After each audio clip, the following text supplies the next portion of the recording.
जय जय रघुवीर समर्थ। देहे बुद्धीचा निश्चयो जाटळेना, तया ज्ञान कल्पांत काळी कळेना। परब्रह्म ते मीपणे आकळेना, मनी शून्य ज्ञान हे मावळेना। जय जय रघुवीर समर्थ। श्रोता वक्ता श्रीराम समर्थ। जय जय रघुवीर समर्थ। श्रीराम। आपल्या सर्वांच्या हृदयस्थ वसणाऱ्या आत्मारामास साष्टांग प्रणिपात करून मनोबोध एक अंतरयात्रा हा श्री समर्थ रामदास स्वामी विरचित मनाच्या श्लोकांचा जो आपण अभ्यास करत आहोत, सज्जन हो, आज आपण त्यातील श्लोक क्रमांक 191 याचं चिंतन अभ्यासणार आहोत। समर्थांनी गेल्या 4 श्लोकांमधून परिसंग सोडोनी सुखी राहावे हा अत्यंत महत्वाचा असा तत्वबोध आपल्याला सांगितला। कोणाशी संग सोडायचा आहे आम्हाला? समाजाशी, घरच्यांशी, पैशा अडक्याशी? खरं तर संगत्याग या भूमिकेला आम्ही नीट न समजल्यामुळं आम्ही वैराग्य या गोष्टीचा अर्थ हाच समजतो की ह्या सगळ्या गोष्टींचा त्याग करणं म्हणजे संग सोडणे। या गोष्टींचा त्याग करणं हे सोपं आहे। खरा गुंता आहे देहबुद्धीचा। मी म्हणजे देह या भूमिकेशी आमची इतकी एकरूपता आहे की तो गुंता आमचा काही केल्या सुटत नाही। आणि हे देहाचे संबंधी असल्यामुळं हा पैसा काय, मुलं बाळ काय, हे घरदार काय, हा लौकिक काय, हे सगळे या देहाचं संबंध आहे, हे लक्षात घ्या। असं जर झालं की मला या देहाशीच माझा संग सोडता आला तर या सगळ्या गोष्टींचा संग आपोआप सुटेल, होय की नाही? कारण ते देहाचे संगती आहेत। आणि जर मीच देहाचा संगत सोडून जगण्याची कला प्राप्त करू शकलो तर श्री ब्रह्मचैतन्य महाराजांना आम्ही म्हणतो की विदेही असून हे देहामध्ये असूनही विदेही झाले, विदेहीपणे चालवोनी प्रपंच। अशा पद्धतीने त्यांनी प्रपंच केला। म्हणजे काय की मी देह नाही या एका भूमिकेशी श्री महाराज आयुष्यभर तद्रूप राहिले। एक छोटं उदाहरण देतो महाराजांच्या जीवनातलं, म्हणजे आपल्याला ही गोष्ट आणखीन लक्षात येईल। महाराजांच्या आयुष्याच्या अंतिम टप्प्यामध्ये त्यांना एकदा एक ज्योतिषी गोंदवल्याला आलेला असताना त्याने त्यांची पत्रिका पाहिली आणि त्या पत्रिकेला पाहिल्यानंतर तो म्हणाला की महाराज, आपल्याला येणारा काळ थोडा खडतर आहे, आपल्याला 7.5चा योग दिसत आहे स्पष्टपणे। महाराज म्हणाले 7.5 देहाला येणार, देहावरती 7.5चा अंमल चालणार, 7.5 तिच्या मार्गाने देहावरती जाईल, आम्ही आमच्या मार्गाने जाऊ। अरे, देहामध्ये असूनच महाराज अशा पद्धतीने ही फारकत किती ज्ञानात्मक भूमिकेमधून सांगतायत। आणि तेच समर्थांना आजच्या श्लोकामध्ये आमच्यासारख्या जीवांना सांगायचं आहे। आम्हाला हे चरित्रातलं उदाहरण देखील कळू शकत नाही, कारण आम्हाला ही अवस्थाच माहित नाही। देहाशी आम्ही इतके एकरूप झालेलो आहोत की माझा आणि मी या भूमिकेमध्ये आपण संगत्यागाचा विचार करायला जातो। खरं तर तो संगत्याग नाही, संगत्याग आहे ते ज्याच्याशी हे सर्व संबंधित आहेत त्या देहाशी आपण संग सोडून राहणं। समर्थांचा एक अभंग आहे, सुखाचे सांगाती सर्व हे मिळती, दुःख होता जाती निघोनिया। निघोनिया जाती संकटाचे वेळ, सुख होता मिळे समुदाव। समुदाव सर्व देहाचे संबंधी, तुटली उपाधी रामदासी। समुदाव सर्व देहाचे संबंधी, तुटली उपाधी रामदासी। कुठली उपाधी तुटली? संबंधींची उपाधी तुटली का देहाची उपाधी तुटली? समर्थांनी स्वतःच्या देहाची उपाधी तोडली. आणि जो खऱ्या अर्थाने देहाची उपाधी तोडतो ना, तोच टाकळी क्षेत्री सूर्य माथ्यावरती येऊस्तर भल्या पहाटेपासून गायत्रीचं पुरस्चरण करू शकतो, 8-8 तास पाण्यामध्ये उभं राहू शकतो, तोच देशाटन करू शकतो, तोच एवढे मोठे मठांचा व्याप उभारू शकतो, तोच रामदासी संप्रदाय निर्माण करू शकतो, जो देही असून विदेही होतो. ही देही असून विदेही अवस्था काय आहे ती आमच्यासारख्या जीवांना कळत नाही. श्री महाराज म्हणायचे, जसं देहबुद्धीच्या माणसाला कितीही विचार केला तरी आत्मबुद्धी म्हणजे काय याचा प्रकाश त्याला जसा कळत नाही, तसा आत्मबुद्धीमध्ये स्थिरावलेल्या सिद्धाला कितीही खाली उतरायचं ठरलं तरी त्याला देहबुद्धीचा विषय आकृष्ट करून घेऊ शकत नाही. ही खरी गंमत आहे. आणि त्यामुळे समर्थ एवढी सगळी ज्ञानोत्तर भक्ती सांगितल्यानंतर एक मुख्य मर्म आम्हाला सांगतात, देहे बुद्धीचा निश्चयो ज्या टळेना.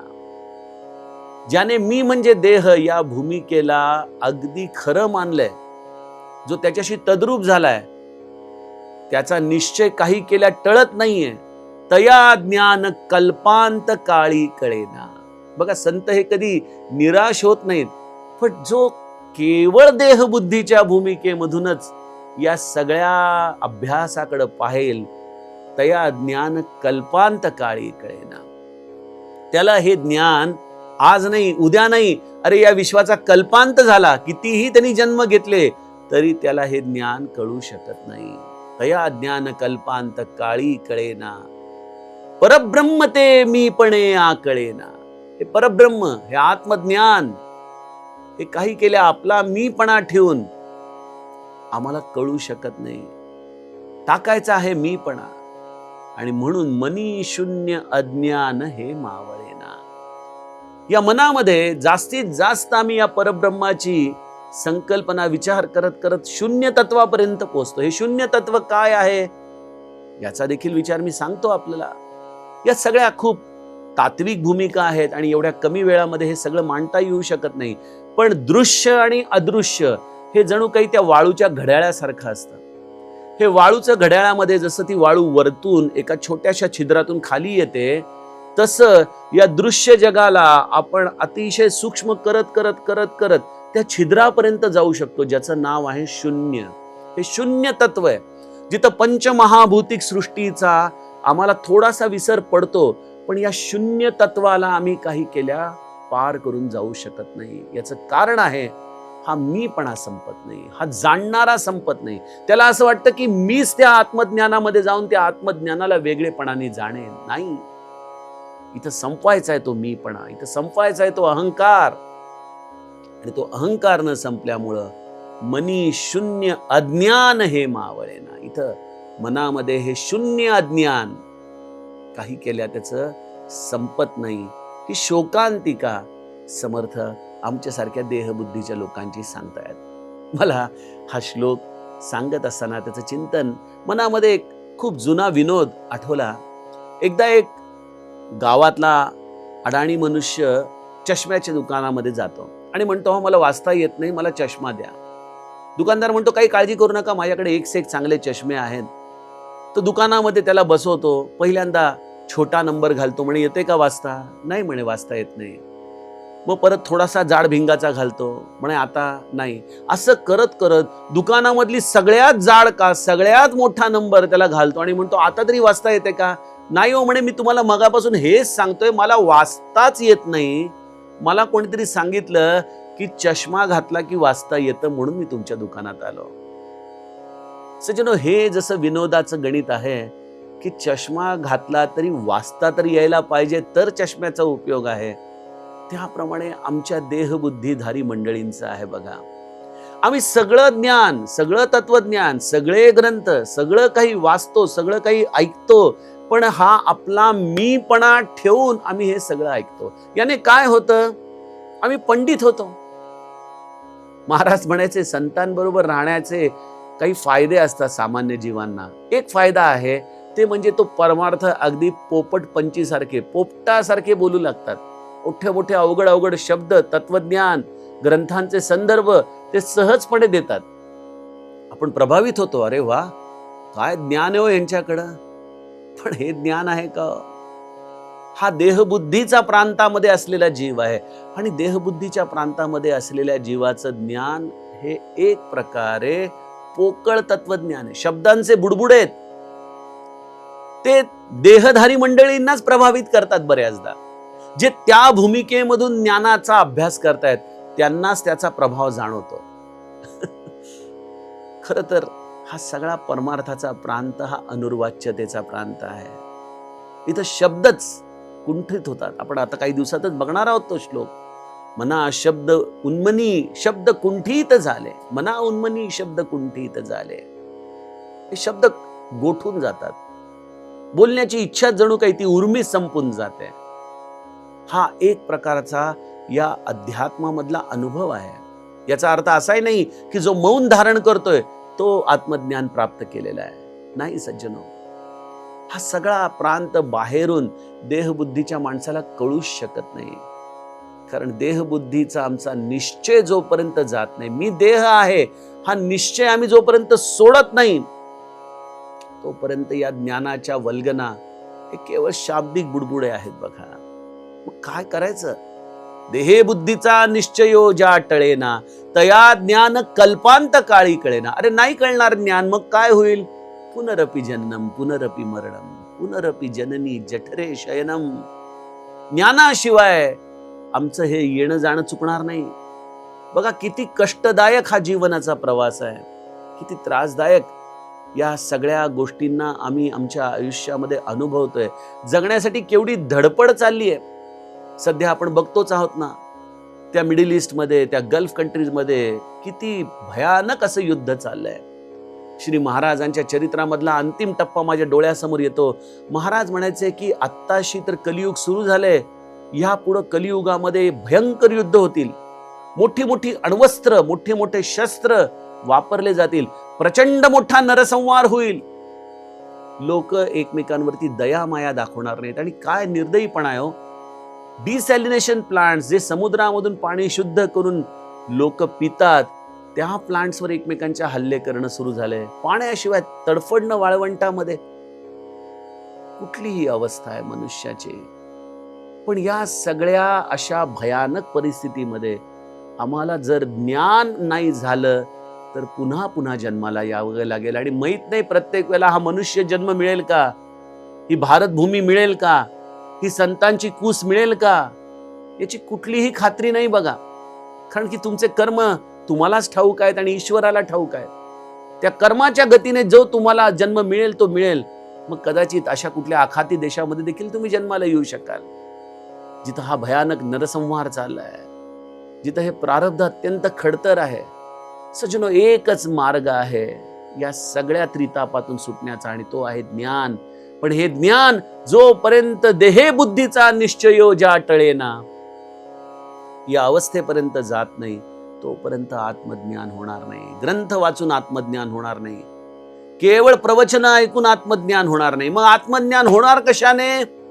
संतांनी सांगितल्याप्रमाणे जो वागेल त्याला आत्मज्ञान होईल.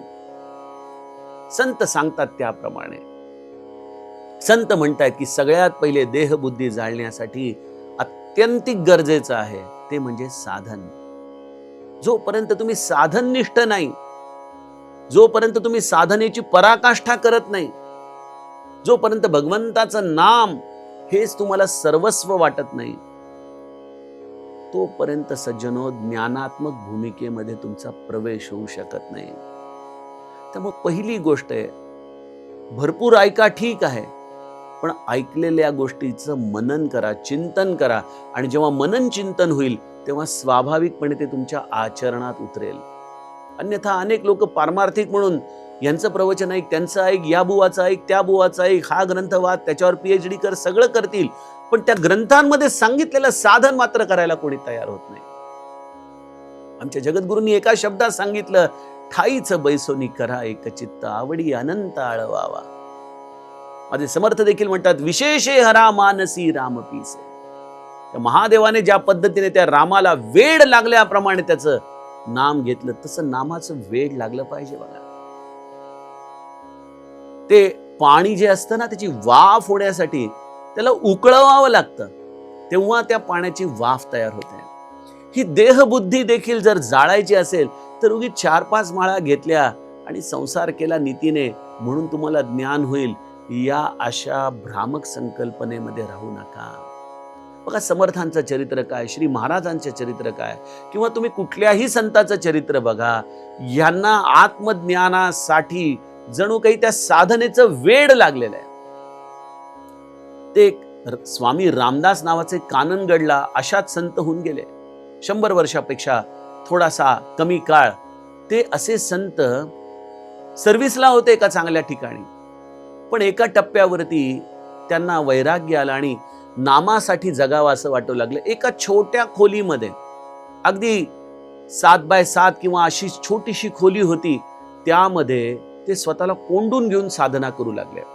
इतकं नाम घेतलं. तेव्हा त्यांना कोणी विचारलं की महाराज, आपण कधीपर्यंत नाम घेणार? म्हणजे जोपर्यंत तो ईश्वर या भिंतीला फोडून आत येत नाही तोपर्यंत मी नाम घेणार म्हणे. सजनो, ही देहबुद्धी जाळण्यासाठी हे स्वतःला तप्त करावं लागतं, उकळवावं लागतं. या देहाच्या असलेल्या भावनांना चिरडून टाकावं लागतं.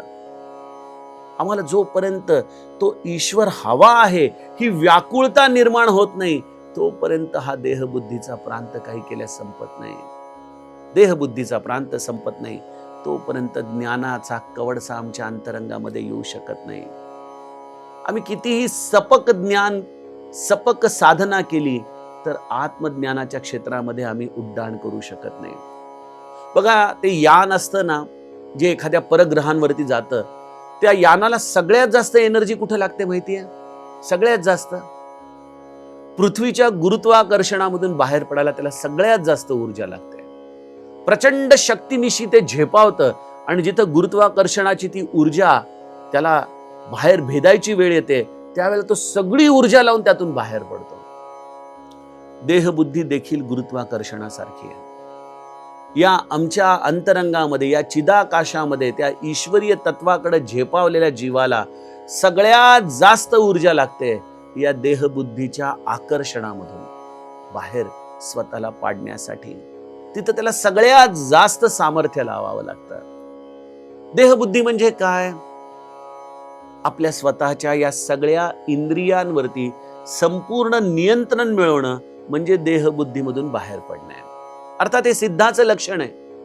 पण आमच्या इंद्रियांच्या या ज्या भूका आहेत, या ज्या वासना आहेत, या ज्या इंद्रियांमधून आम्हाला या देहबुद्धीला सतत खतपाणी घालायला लावत असतात, या एकेका इंद्रियाला एक प्रकारे त्याच्या भावनांना चिरडून टाकणं, त्यांना वळवणं, त्यांना कुठल्याही परिस्थितीमध्ये जो त्यांचा देहबुद्धीचा आहार आहे तो न देणं, याचं नाव आहे साधन. आणि हे साधन केलेल्या माणसाला विवेकानेच कळू शकतं. हे बाहेरून कितीही जरी सांगितलं तरी मनुष्य आचरणात आणू शकत नाही. हे तोच आचरणात आणेल ज्याला या गुरुत्वाकर्षणामधून, जसं त्या परग्रहावरती जाणाऱ्या यानाला माहितीये की मी इथं जर फिरत राहिलो तर कदापि माझ्या डेस्टिनेशन पर्यंत जाऊ शकणार नाही, तेव्हा तो सगळी एनर्जी जशी लावतो, तसं जीवाला ईश्वरीय दर्शनाची अत्यंतिक तहान लागते. तेव्हाच तो या इंद्रिय सुखांना अशा पद्धतीने चिरडून टाकू शकतो. देहे बुद्धीचा निश्चयो ज्या टळेना, तया ज्ञान कल्पांत काळी कळेना. परब्रह्म ते मी पणे आकळेना, मनी शून्य अज्ञान ते मावळेना. या खालच्या तिन्ही चरणांचा अर्थ एकच आहे की देहबुद्धीच्या प्रांतामध्ये राहिल्यानंतर मनुष्याला ना ज्ञान होतं, ना परब्रह्म काय आहे ते कळतं, ना हे शून्य तत्व त्याला भेदून पलीकडे जाता येतं. यासाठी सज्जनो, आज आपल्या हातात काय आहे?